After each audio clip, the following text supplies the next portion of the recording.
All right.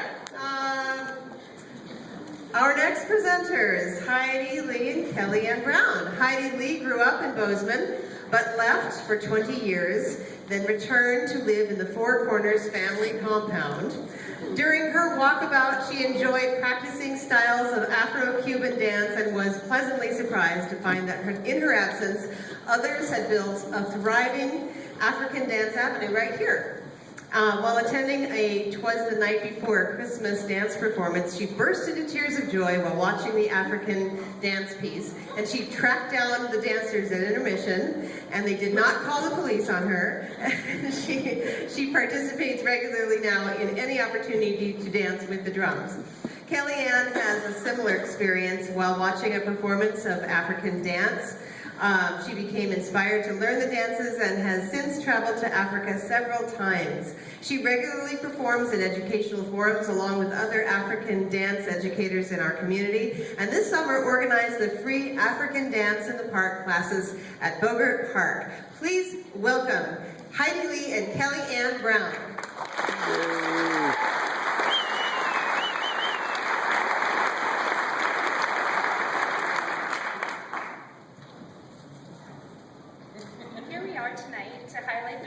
Of Bozeman's rich community of West African drumming and dance. Tonight, the teachers we've seen in action are Lauren Cuneau, Jenny Watts, and Kellyanne Brown. But the whole medley is a collaboration of dedicated practitioners: Sarah Brudeski, Sarah Lynn Seaburn, Lee Micken, Galen Eldridge, Steve Duzick, Karen Funk, and me. What's so fun about our teachers is not only their pure dedication to passing on rhythms, but their engagement. We play together. In this picture, Lauren is teaching students djembe, passing on his passion for this art. Drum teachers must learn over 80 different rhythm patterns for certification. Sharing, practicing, and performing are necessary to learn in depth each dance. Bozeman instructors link us to West African teachers like Mamadi Kita, the founder of Tam Tam Manding, the first and only international school of Manding percussion. Raymond Burkett of Djembe House has volunteered on the board of Tam Tam Manding for 10 years and teaches traditional Malinke rhythms right here in Bozeman. It was through Jenny Watts that I stepped back into African dance in Bozeman. She's the director of the Caravan of Dreams World Dance Troupe and generously gives back to the community by bringing cultural dance teachers to Bozeman and choreographing Caravan and other community performance opportunities, often for fundraisers like the annual Many Homelands One Home event, which supports the Community Mediation Center. Here we practice at the Bozeman Beach for Many Homelands One Home performance. Each practice is an expression of this bara, a concept in the Malinke language, meaning a community centering around rhythm and dance. The dance we perform tonight is called Jole, a dance celebrating and in honor of women. Masked dance Jole was traditionally danced by a man, with the mask itself representing a woman. Yes, it is danced by a man cross-dressing. It was brought to Guinea by a small ethnic group called the Temne, who inhabit the border region near Sierra Leone. It quickly became a popular ballet rhythm and is now played all over West Africa. Last year, we performed Jole at the show "Twas the Night Before Christmas," put on by the Main Street Dance Theater. A portion of the proceeds from this event helped to expand the Rebuth Children's Home in the Philippines. Raymond Burkett, our lead drummer for this event, splurged and paid his dancers 1,000 Guinea francs, the equivalent of 70 cents. The all-women's ensemble Yamama is shown here donating time to the local farmers market this past summer at the Rockin' TJ Ranch. My first experience with African dance was with teacher Jenny Watts, like Heidi. When I first saw her African dancing, I had no idea what I was watching, but I simply knew I had to do it. As fortune would have it, Jenny began collaborating with Chet Leach from Rhythms Drum and Dance, drum teacher, performer, and longtime host of Full Moon Drumming. I was a beginner, but I was hooked. They brought Yusuf Kumbasa to MSU, where he taught a class of about 75 people. I stood in the very back. I missed every single step, but I emerged euphoric. I immediately booked myself a trip to Mali, West Africa. Ancient history found within these rocks of the Dogon country of Mali, originally home to the rock-dwelling Pygmy tribe. Those homes have given way to the mud huts of current West African village culture. Landlocked Mali is the cultural breadbasket of West African dance, stemming from its rich empirical history. In the mid-13th century, the powerful Malinke Empire of Mali dominated much of West Africa. Today, tribal boundaries do not necessarily coincide with country divisions, the Malinke culture being an example, as it spans throughout vast regions of Mali, as well as Guinea, Senegal, Gambia, and portions of Cote d'Ivoire.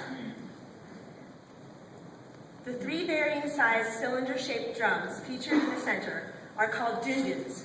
Together with at least 2 djembes, these drums make up the Malenke drum ensemble.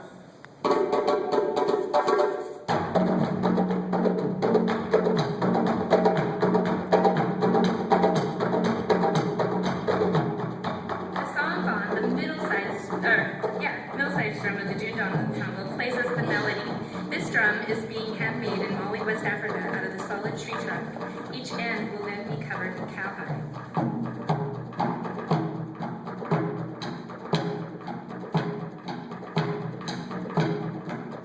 This dundunba, photographed backstage at the Ballet Africaine of Guinea, is the largest of the dunduns. It is called the ba, meaning big.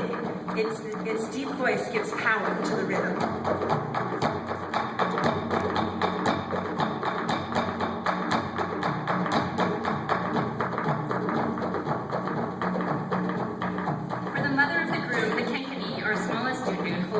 The tempo and adds lift to the rhythm.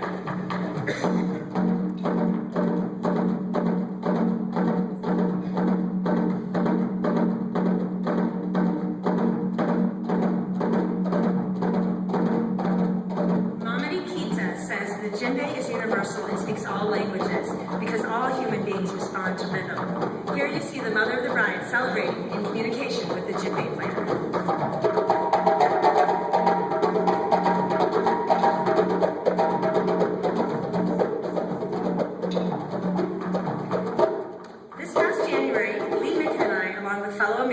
Danced to the call of the djembe in Guinea, West Africa. Like many other citizens around the world, we were drawn to the rhythm, culture, and beauty of the people of West Africa. Now, 10 years later, after my first exposure to the African dancing in Bozeman, I travel to Guinea, West Africa annually, studying this living cultural art. We bring back what we learned to the elementary schools by doing presentations and performances. This past summer, we supported communities in Guinea through education funding, holding a donation class called African Dance in the Park. This year, we brought in $500 that was then matched by Zoot Enterprises. This $1,000 will send 6 children to school for 1 year with backpacks, school supplies, tuition, a meal program, and tutoring. These contributions from our community directly support the artists' families and help to ensure the continued expression of this beautiful West African art. In West Africa, the gift of cloth creates lifetime friendship. These Bridger Bowl t-shirts offer a sense of a broader community to these Guineans, as well as providing snazzy matching uniforms. We are extending family, connecting our Bridger Bowl community to the Bandon Ju. With one another, we feel at home and are at home together. Wuntanara.